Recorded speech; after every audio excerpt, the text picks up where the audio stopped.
2023ರಲ್ಲಿ ಬೆಳಗಾವಿಯಲ್ಲಿ ನಡೆದ ಡಾಕ್ಟರ್ ಹನುಮಂತಗೌಡ ಕಲ್ಮಣಿ ಅವರ ನೇತೃತ್ವದಲ್ಲಿ ಕರ್ನಾಟಕ ರಾಜ್ಯ ಅತಿಥಿ ಉಪನ್ಯಾಸಕರ ಹೋರಾಟ.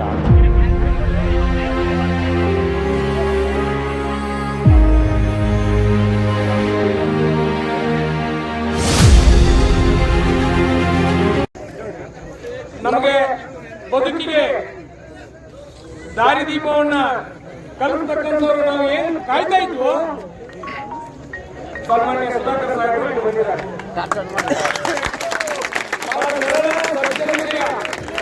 ಬಹುಶಃ ತಮಗೆ ಗೊತ್ತಿದೆ ಗೊತ್ತಿಲ್ಲ, ನಾನು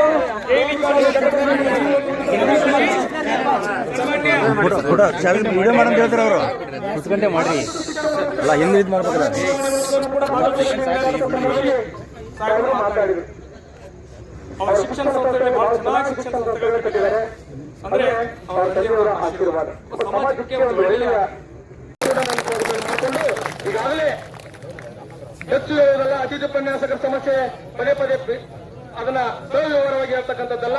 ಹಾಗಾಗಿ ಸುಮಾರು ವರ್ಷಗಳಿದ್ದಂತ ಸಮಸ್ಯೆ, ಈ ಸಮಸ್ಯೆಗೊಂದು ಪರಿಹಾರ ಆಗ್ಬೇಕು ಅನ್ನೋದೇ ಇದು ಕೊನೆ ಆಗ್ಬೇಕು ಅನ್ನುವಂಥದ್ದು ಮಾನ್ಯ ಸಚಿವರಲ್ಲಿ ನಾನು ಮನವಿ ಮಾಡಿಕೊಂಡು, ಈಗಾಗಲೇ ಬಹಳ ಸತ್ತು ನಮ್ಮನ್ನು ಕಾಸಿದಾರಂತೆ ನಿಮ್ಮಲ್ಲಿ ಆಕ್ರೋಶ ಇದೆ. ದಯಮಾಡಿ ಆಕ್ರೋಶ ಕೊಡಬೇಡಿ, ಯಾಕಂದ್ರೆ ಅವ್ರ ಸರ್ಕಾರದಲ್ಲಿ ಒತ್ತಡ ಇರ್ತದೆ ಆ ತರ.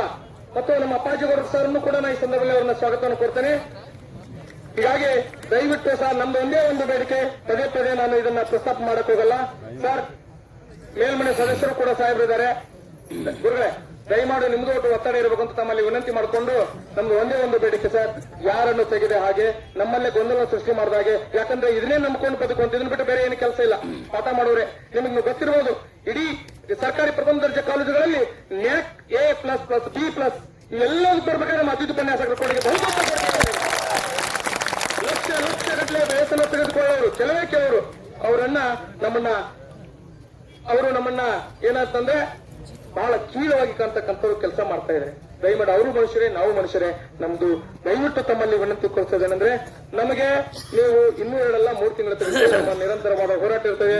ಅಲ್ಲಿವರೆಗೆ ನೀವು ಒಂದು ಲಿಖಿತವಾಗಿ ಪತ್ರ ಕೊಟ್ಬಿಟ್ಟು ನಾವು 4ನೇ ತರಗತಿ ತಗೋತೀವಿ ಅನ್ನುವಂತ ಮೂಲಕ ನಿಮ್ಮೆಲ್ಲರ ಪರವಾಗಿ ನಾನು ಹೊಂದಿಕೊಂಡು ನಮ್ಮನ್ನು ಉದ್ದೇಶಿಸಿ ಸನ್ಮಾನ್ಯ ಶ್ರೀ ನಮೋಸಿ ಸಾಹೇಬರು ಮಾತಾಡೋದನ್ನು ತಮ್ಮಲ್ಲಿ ವಿನಂತಿಸಿಕೊಳ್ತೇನೆ.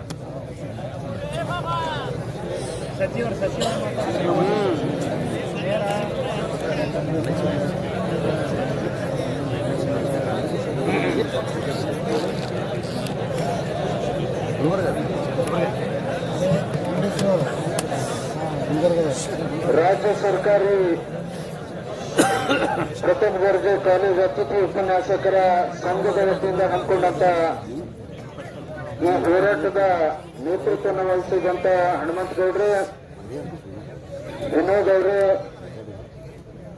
ಈ ಒಂದು ತಮ್ಮ ಹೋರಾಟದಲ್ಲಿ ಪಾಲ್ಗೊಳ್ಳಿಕ್ಕೆ, ಈ ಸಮಸ್ಯೆಯನ್ನ ಬಗೆಹರಿಸಲಿಕ್ಕೆ ನಿಮ್ಮೆಲ್ಲರ ಒಂದು ಆಶಾಕಿರಣ ಅಂತದಂತ ಹೇಳ್ಬೋದು. ಈ ಒಂದು ಸಭೆಯಲ್ಲಿ ಈ ಒಂದು ನಿಮ್ಮ ಹೋರಾಟಕ್ಕೆ ನಿಮ್ಮ ವಿಚಾರನ್ನ ಕೇಳಲಿಕ್ಕೆ ಆಗಮಿಸಿದಂತ ಉನ್ನತ ಶಿಕ್ಷಣ ಸಚಿವರಾದಂತ ಸನ್ಮಾನ್ಯ ಸುಧಾಕರ್ ಸರ್ ಅವರು, ಹಿಂದಿನ ಪಕ್ಷದ ಹಿಂದಿನ ಕಾನೂನು ಸಚಿವರು, ಮಾನ್ಯ ಹಿರಿಯರಾದಂತ ಹೌದು ಹೈಯರ್ ಎಜುಕೇಶನ್ ಸಚಿವರು ಕೂಡ ಆಗಿದ್ರು. ಕ್ಷಮಿಸಬೇಕು, ಸಾರಿ ಇಲ್ಲ, ನಾನು ಅನೇಕ ವರ್ಷ ಅವ್ರ ಜೊತೆಗೂ ಇದ್ದೆ. ಟಿ.ಪಿ. ಜಯಚಂದ್ರ ಸರ್ ಅವರೇ, ನಮ್ಮವರೇ ಆದ ಶಾಸಕರಾದಂತ ಹನುಮಂತ ಇರಾಣಿ ಅವರೇ, ಮನೆ ಸಂಚೂರು ಅವರೇ, ಗೋವಿಗೌಡ್ರೆ, ನಮ್ಮ ಕಮಿಷನರ್ ಸಾಹೇಬ್ರೆ, ಇಲ್ಲಿ ನಡೆದಂತ ಎಲ್ಲಾ ಮೂಲೆಯಿಂದ ಬಂದಂತ, ಇಲ್ಲೆಲ್ಲ ಬೀದರ್ ಎಲ್ಲ ಕಡೆ ಬಂದಿರಲ್ಲ,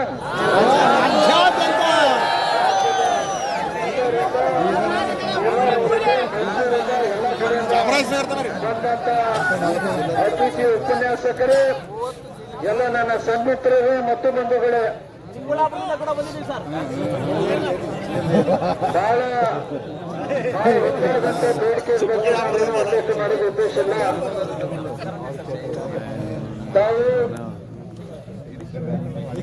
ತಾವು ಬಹಳ ಕಷ್ಟವನ್ನ ಎದುರಿಸ್ತಾ ಇದ್ದೀರಿ. ನಮ್ಗಾಗ ನಮ್ಗೆ ಮರು ನೇಮಕ ಮಾಡ್ರಿ ಅಂತ ಒಂದು ಕೇಳ್ತೀರಿ. ಅದೆಲ್ಲ ಗೊಂದಲ ಬೇಡ ಹೌದಾ ಇಲ್ಲೋ? ಅವ್ರಿಗೆ ಬೇಕಾಗಿದ್ದು ಕಾಯಂ ಹಾಕಬೇಕು. ಎಲ್ಲ ಸಚಿವರು ಇದಾರಣ್ಣ, ಅವ್ರ ವಿಚಾರ ಕೇಳೋಣ. ಏನು ನಮ್ಮೆಲ್ಲರಿಗೆ ಏನ್ ಬೇಕಾಗಿದೆ, ನಮ್ಗೆ ಕಾಯಂ ಹಾಕಿ ಕೊಡಿ. ನಮ್ಗೆ ಮಧ್ಯದಲ್ಲಿ 6 ತಿಂಗಳಾದ್ಮೇಲೆ ನಮ್ಗೆ ತೆಗೆದಾಕ್ತಾರೆ. ಅದರ ಆದೇಶರೆಲ್ಲ ಕನಿಷ್ಠ 10 ತಿಂಗಳ ನಮ್ ಸಂಬಳ ಕೊಡ್ಬೇಕಂತಂತೂ ತಾವೆಲ್ಲರೂ ಸೇವೆಯನ್ನ ಸೇರಿದಿರಿ. ಅದರ ಮಧ್ಯದಲ್ಲಿ ಮಧ್ಯದಲ್ಲಿ ತೆಗಿತಾರೆ. ಇವೆಲ್ಲ ನಾನು ಕೂಡ ಗುಲ್ಬರ್ಗಾದಲ್ಲಿ ಮತ್ತು ಬೇರೆ ಜಿಲ್ಲೆಯಲ್ಲಿ ತಮ್ಮ ಹೋರಾಟದಲ್ಲಿ ಪಾಲ್ಗೊಂಡಿದ್ದೆ. ಆ ಕಾರಣಕ್ಕಾಗಿ ತಮ್ಮ ವಿಚಾರಗಳನ್ನ ಮಾನ್ಯ ಸಚಿವರು ಬಂದು ಹೇಳಿಕ್ಕೆ ಇಚ್ಛೆ ಪಡ್ತೇನೆ. ಮತ್ತು ಒಂದು ಇವತ್ತು ಹೇಳಬೇಕಾಗುತ್ತೆ, ಪ್ರಣಾಳಿಕೆಯಲ್ಲಿ ಮಾನ್ಯ ಸಿದ್ದರಾಮಯ್ಯ ಅವರು ಅಧಿಕಾರಕ್ಕೆ ಬಂದ್ರೆ ನಾನು ನಿಮ್ ಬಗ್ಗೆ